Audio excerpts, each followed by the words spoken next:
Good morning. I want to talk to you this morning about another competing Christ. It's the Christ of prosperity theology.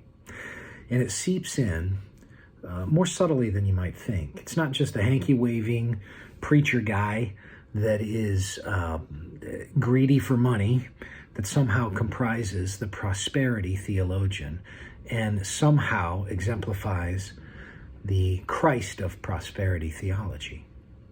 I call the Christ of prosperity theology Gourmet Jesus because you got to have it gourmet.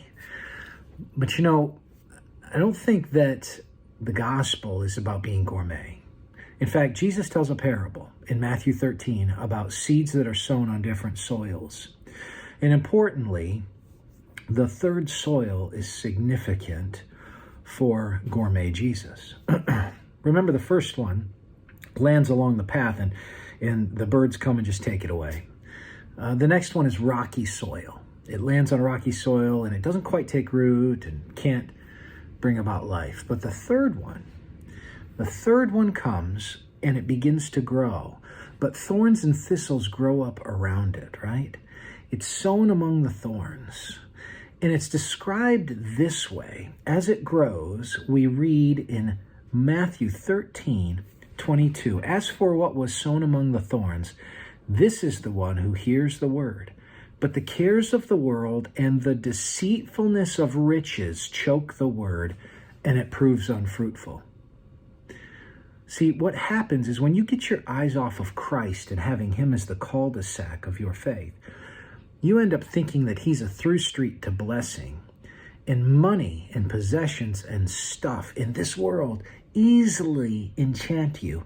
And before you know it, subtly, when God doesn't bless you with the things that you want and give you what you want when you want, you feel like he's done you wrong because the gospel becomes blessing rather than the gospel being rooted in God himself in Christ, dying for your sin and giving you a relationship with him. He's the cul-de-sac. He's not a through street to blessing.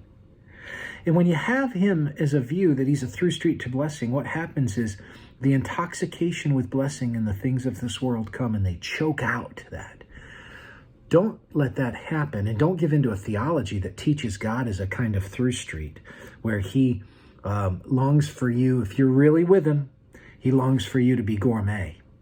Trust me, God gives us a simple life sometimes, so that out of that simplicity, we can glorify him by our dependence upon him. May the Lord bless you today, and may you seek his face and not a gourmet Jesus.